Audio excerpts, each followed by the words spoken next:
But then they came out with a thing saying that they restricting using NFTs to unlock content featured in their apps.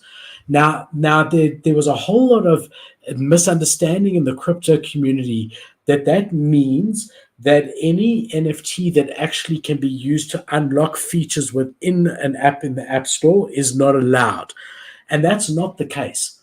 What they are saying is that unless that NFT that unlocks value in the app is bought through the app, then it can unlock content. So they're basically saying we need our 30%. We're not prepared to let you use a third-party NFT to unlock anything. But if that NFT has been purchased through the app on the App Store, it is okay for it to unlock content. Yeah. Go Apple. What do you have to say about that? What do you think? Sorry, I've been sick the whole week, Cade. So if I'm coughing, I apologize. I'm okay on a lot of medicine, but I'm okay. But I'm really just apologizing. There will be a bit of coughing during the show. What I told you what I thought about it when we broke it a month ago. I think it's so bullish for the space to get straight away exposed to potentially, a billion people or hundreds of millions of people through the App Store is only bullish. Yes, there's 30%, but there's 30% on everything that developers do in the App Store, and developers are happy to pay it to get exposed to Apple clients. And we've seen that by Apple having the most amount of apps in their App Store by far from anyone else. So I don't believe that the 30% is a stumbling block. It's not like for all other apps they charge 5%, and for NFTs apps they're charging 30%. Their fee is 30% on all apps. That hasn't been a stumbling block to, games that Dirty Bird and stuff like that. They wouldn't have had one player if it wasn't for Apple. They're happy to pay 30% and have 70% of something massive, opposed to paying nothing and have 100% of something tiny. Right. So I think it's bullish. I think it's great for the space. And I think they are 100% right. What would happen if they didn't make this clear is I would do an NFT on my side that wasn't sold on the App Store. You could buy it on OpenSea. I would let you have a free app from the App Store, so there's no commission to Apple, and you just input your NFT that you've bought on OpenSea, and that will unlock the content. So that would be a workaround for people not to pay Apple. But you don't get that exposure. Exactly. Hold on, I'm echoing in the back there. Oh, hold on, it's good now. It's good now. So my point here was that I wanted to make was, with this whole thing happening, we're pretty much at the same, how do I say this?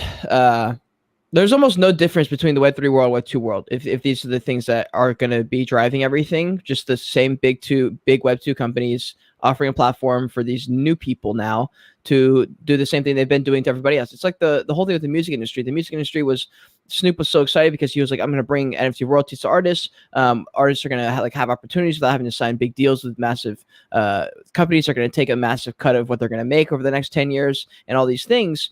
The problem is, it doesn't work. It doesn't work without the exposure. You need Sony to sponsor you. You need Barstool Sports to buy Call Her Daddy. So the issue with that is that people in the crypto world are so obsessed with, we need the new money, we need the new this, we need the new that, when in reality, what's really happening in Web3 is we're just surfing the waves of the transition into a even more immersively digital world. That's the only thing that's happening. So now we're struggling with, okay, do we use fiat, or do we use these crypto coins and tokens and NFTs because we bought them already and they're going up in value if these win? And we don't like the fact that the government has access to all this money and the banks have access to money, and Chase Bank can just close your account if you make a tweet they don't like or a video you don't like. And it's that little bit, it's that in between. So whatever that in between is going to be, I don't know if it's, I don't know if it'll be Apple and Facebook running the metaverse in 20 to 30 years. I really hope it's not, because that means we basically just dropped Web 2 into the Web 3 world and then nothing really happened.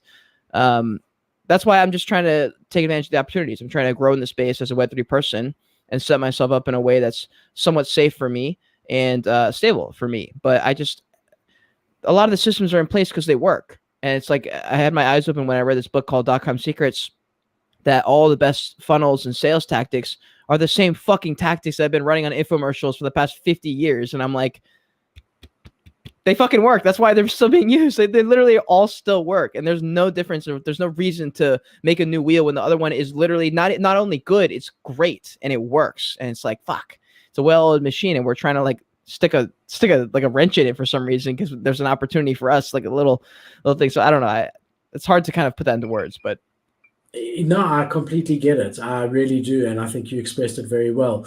And it's exactly right. There is going to be a middle ground where it meets because you can't have mass adoption and still keep it completely unregulated and decentralized. And this applies for crypto more than NFTs. NFTs is a tiny substract.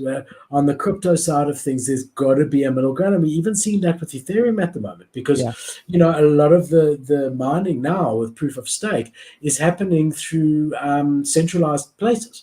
So it's not decentralized anymore fully like it used to be, right? And all you need is like today, all right? I'm sitting there at work